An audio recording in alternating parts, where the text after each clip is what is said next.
Halo semuanya, kami dari kelompok 1. Nah, di sini kami akan membahas mengenai Pancasila sebagai ilmu pengetahuan dan filsafat. Nah, tapi sebelum lanjut ke materinya, izinkan kami untuk memperkenalkan kelompok kami terlebih dahulu. Baik, saya Disa Putra. Di sini saya sebagai ketua kelompok 1. Nah, NPM saya yaitu 025. Saya Fatri Dayati, NPM 008. Saya Eriska Septianingrum, NPM 015. Nama saya Manda Kurnia Pangestu, NPM 017. Sededu Pratiwi, NPM 031. Saya Denda Darsmana Tiara, NPM 033. Saya Rina Pratiwi, NPM 044. Baik, di sini saya sebagai pemateri pertama. Di sini saya akan menjelaskan mengenai Pancasila sebagai ilmu pengetahuan dan filsafat. Nah, kedudukan Pancasila sebagai sistem pengetahuan, yaitu pada hakikatnya merupakan sistem pengetahuan. Pancasila telah menjadi suatu sistem cita-cita, dan menjadi suatu ideologi.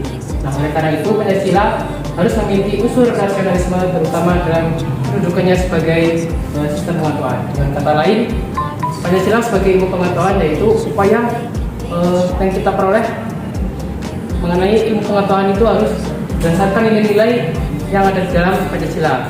Nah, kita tidak boleh bertentangan dengan nilai-nilai yang ada di dalam Pancasila.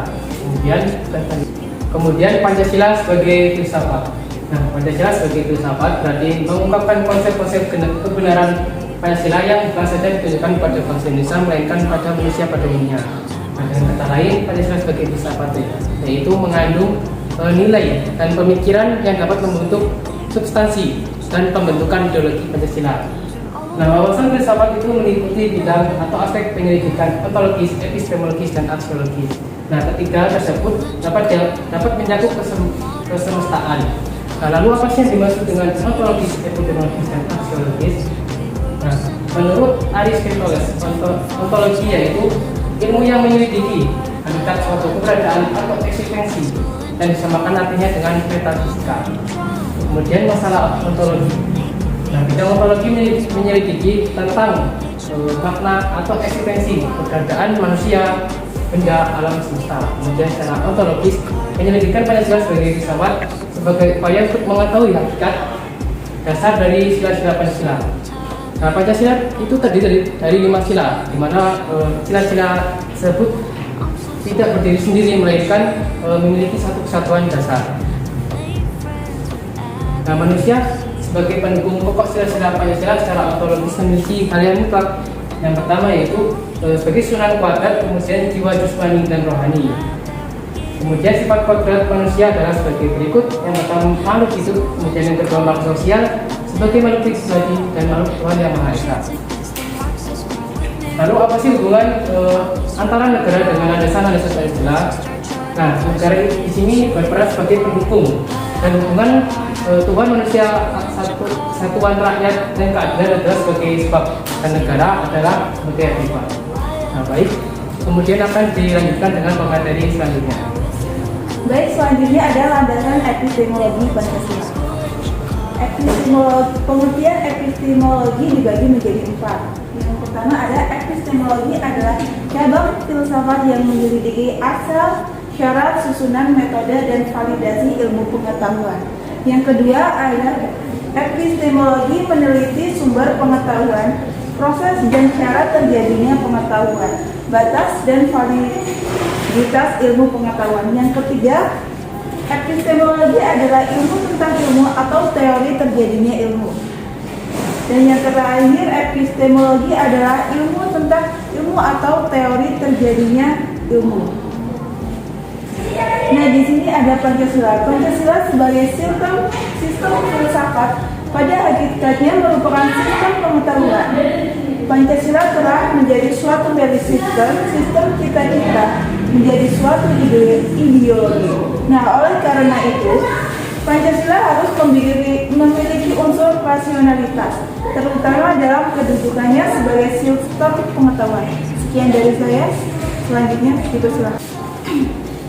Selanjutnya adalah sifat sila Pancasila.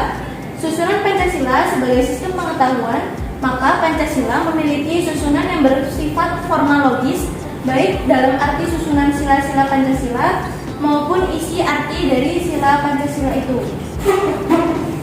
Susunan kesatuan sila Pancasila bersifat hierarkis dan berbentuk piramidal.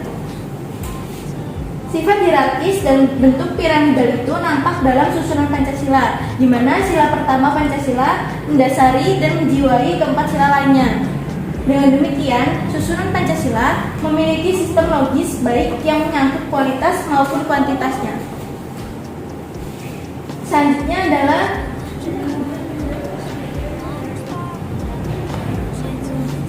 yang bisa saya.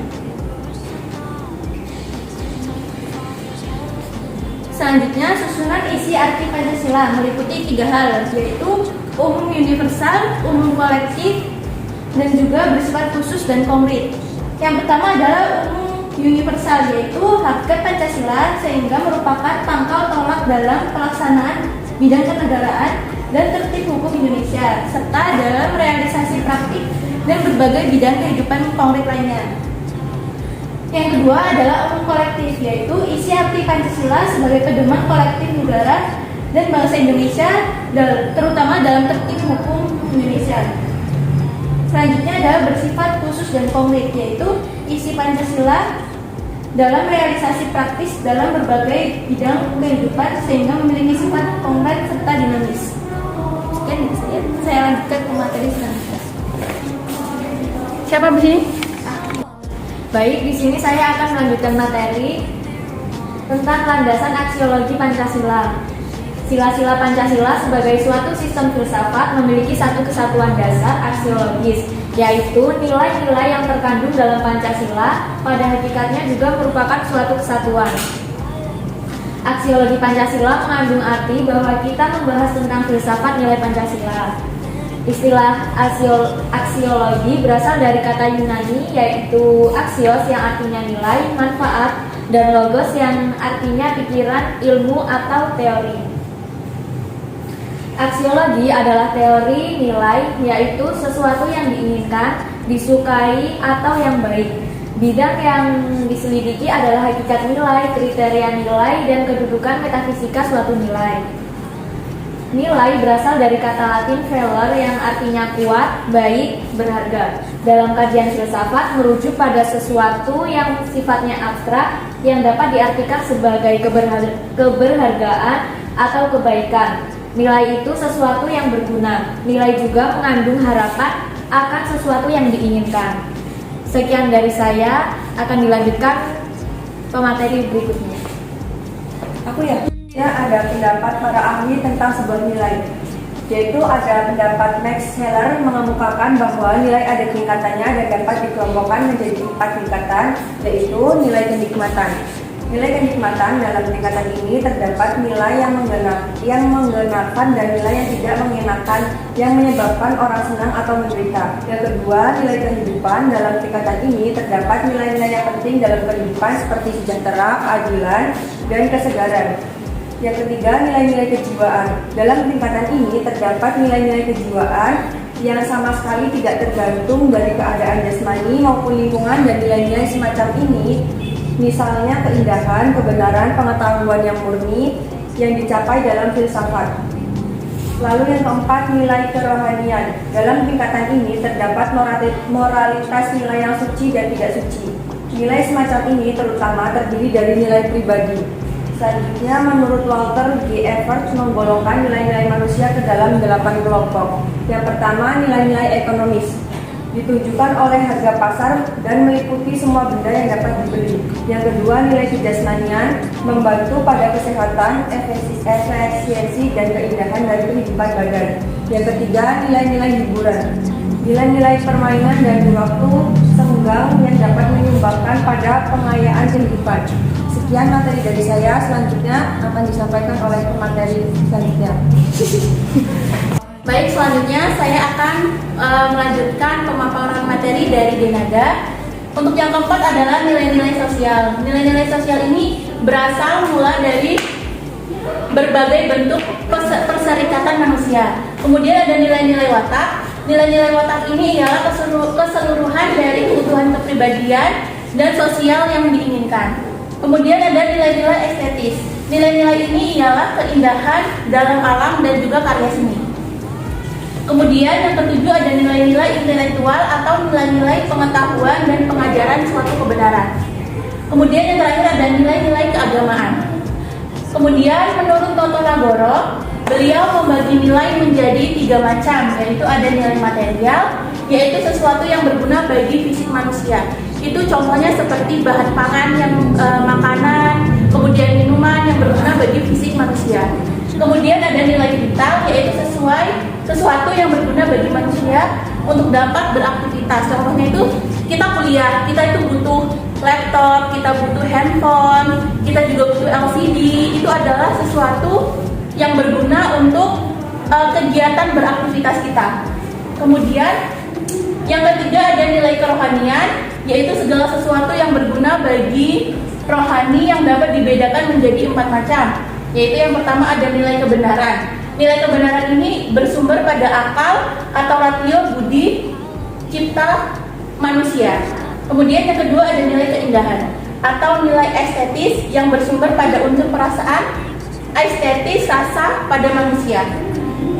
Kemudian yang ketiga ada nilai kebaikan. Nilai kebaikan ini ialah nilai moral yang bersumber pada unsur kehendak pada manusia. Kemudian yang terakhir ada nilai religius. Nilai religius ini ialah merupakan suatu nilai kerohanian tertinggi dan mutlak pada manusia. Nilai religius ini bersumber kepada kepercayaan atau keyakinan manusia. Baik, saya akan melanjutkan presentasi yang tadi. Dan selanjutnya ada dalam filsafat Pancasila disebutkan ada 3 tingkatan nilai, yaitu nilai dasar, nilai instrumental, dan nilai praktis. Yang pertama ada nilai dasar. Nilai dasar adalah asas-asas yang kita terima sebagai dalil yang bersifat mutlak, sebagai sesuatu yang benar atau tidak perlu dipertanyakan lagi. Nilai-nilai dasar dari Pancasila adalah nilai ketuhanan, nilai kemanusiaan, nilai persatuan, kerakyatan, dan nilai keadilan. Yang selanjutnya ada nilai instrumental. Nilai instrumental adalah nilai yang terbentuk dari norma sosial dan norma hukum, yang selanjutnya akan terkristalisasi dalam peraturan dan mekanisme lembaga-lembaga negara. Yang selanjutnya ada nilai praksis. Nilai praksis adalah nilai yang sesungguhnya kita laksanakan dalam kenyataan. Nilai ini merupakan bentuk ujian apakah nilai dasar dan nilai instrumental itu benar-benar hidup dalam masyarakat.